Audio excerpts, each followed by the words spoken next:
Hello and welcome to the Adulting 101 video series. This is a quick version video. That means that the video itself is only going to be 15 minutes or less. But if you're taking the notes that go alongside it, you're going to have a chance to pause after each slide to fill in your ideas. And if you're doing this with a group, like maybe at home with your family or in school with a class, there will be some prompts along the way in the lower left-hand corner, like what's your purpose in learning this lesson today? You can discuss those at the end of each slide as well. My purpose today is to talk about college majors. This is part of the college preparation series, and I have kind of 3 essential learning targets for us here. What are college majors? How do they work? And what are the other options besides having a major? All right, here's our big idea. In order to graduate from high school, there are 2 kinds of requirements you need. You have to have a total number of credits to graduate, and you have to have specific credits in general departments. So you might need to have 4 years of math and 3 years of science and 2 art classes and 2 Phy Ed classes, something like that. In order to graduate from college, there are 3 types of requirements. You have your total number of credits, specific credits in general departments, but then you also have to have a specific number of credits in one department that's your specialty, and that's called your major. For example, a college might say you need to have 120 overall credits. 45 of them need to be in your major. 45 of them are general education credits, including you have to have 8 math credits, 8 English credits, 8 social studies, 8 science, 8 world language, 4 Phy Ed, 4 art, 3 ethics, and 2 public speaking, plus 30 other just elective credits. Thoughts? That's kind of overwhelming. Here's the good news. The good news is that you can overlap all of that. So one course could count in multiple categories. So your first year English class could be worth 4 credits, and it might also be a public speaking credit. And if you're an English major, it also counts as one of those, right? Or if you're in a biology class your first year, it might be 4 science credits. So it gets you those general credits, but it also could count as your first course towards being pre-med or something like that. It is super normal not to know what you want to major in, and it's even more normal to change your major after you set it. Why is that? For a couple reasons. Number one, maybe you took your first course in that major and it was really hard. You said, maybe I'm not as good at this as I thought. Number two, maybe you took that first course in your major and thought, this is boring. I don't like it as much as I thought. Number three, maybe you took a different course in a different subject and you found it fascinating. You thought, I'm really good at this and I really enjoy it. Or maybe you just realize that there are lots of other options besides majors. So that's what we're going to look at today. I've found over the years that most students know that you can have a major and maybe you can have a double major, but they don't know you can also have a minor, you can also have a concentration, or you might have a pre-professional program that's not a major at all. So let's start with majors. You have to have a major to graduate from college, okay? So that one you have to have one. A major normally means you're taking 12 to 15 courses in that subject area to complete a major. Your major will be printed on your transcript, and when you graduate, you can say, I have a degree in this. So personally for me, mine was Spanish, and so I have a full major in Spanish. Then you could have a minor. A minor normally takes 5 to 7 courses to complete.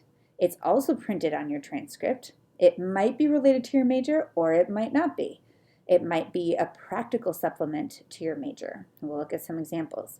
For me, I don't specifically I have education. It's not technically a minor, it's a licensure, but something like that.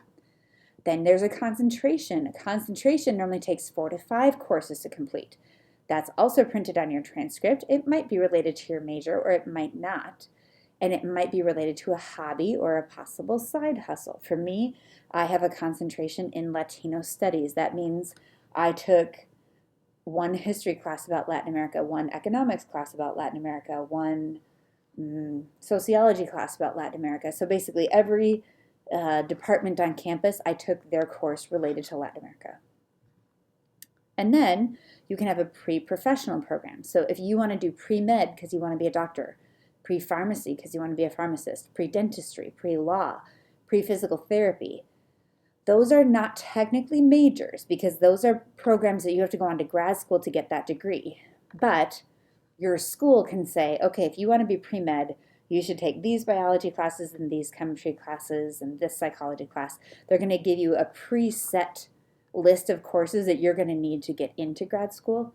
And you normally end up getting a different major along the way. So pre-med, you probably end up with a biology major or a chemistry major or both. But you're fulfilling the pre-med coursework so that you can go to med school. One of the wonderful things about college is that you get to explore, and you often find that there are options you didn't even know existed before you got to that school. So you might start by taking a first-year sociology class and then suddenly realize that you can major in Asian studies or women's studies, and you didn't even know that was a thing. You might start taking a ballroom dance class just to get your Phi-Ed credit, and then you're like, wow, this is actually super fun. And you end up taking so many dance classes that you end up with a concentration in dance, even though you were just doing it for fun. You might start by taking a world language class and then later on say, oh, actually, I'm interested in international business. And so you keep working with that language and culture and you keep that going. You might start out pre-med and then later say, oh, I think I'd rather do nursing or public health, or I want to go on and be a physician's assistant. So it's super normal to change. It's super normal to find new options that you didn't know existed. Next, we're just going to look at a couple different examples of what that could look like. So you could be someone who intends to be a math teacher one day, and you could have first major in math, second major in education, and then a concentration in accounting so that you could maybe try to be a tax preparer on the side to have some accounting courses under your belt. You could, in order to be a social worker, you might have a major in social work, a minor in women's studies, and a concentration in psychology. Someone who's going to law school, you can do just about anything you want. You could major in theater. I have a friend who went on to be a lawyer, and she majored in clowning, being a clown. That's the thing you can do. You could have a minor in political science, but then you're taking all the pre-law courses to make sure you're ready for law school along the way. If you want to go on to med school, good chance you'd have a biology major, maybe a chemistry major, and then for your pre-professional studies, you're just doing the pre-med coursework. A business owner might have a major in international business, a minor in Mandarin Chinese, and a concentration in finance because they have to have that business side. A school nurse might have their major in nursing, a minor in chemistry because they had to take so many chemistry classes to get the nursing major that they just had it, and then a concentration in educational studies to prepare to be in an educational setting. Or a mechanical engineer. You might major in mechanical engineering. While you're at it, get a minor in physics because you had to take so many physics classes anyway, and then just for fun, have a concentration in religious studies because you just thought that religion was super interesting and you kept taking courses along the way. All right, so how about you? Given what we've learned today, what might be a good combination of specialties for you? Is there a subject that you know you need to study for your job, for a career? Is there another topic that you're like, yeah, but if I could take a lot of classes in that for the next 4 years, that would be super cool. Maybe it's just for a hobby. Maybe it's for a side hustle. Maybe it's just because it's a passion for you. All right, before we head out, I want you to stop and think about what are 3 ideas that you want to take away from our lesson on majors. And then before we go, if this was helpful to you, here are the other adulting topics that are available in lessons like these. So this is part of that red category, college preparation. You can see the other topics that are available there, but all of these topics are available if that would be helpful to you as you grow into becoming an adult.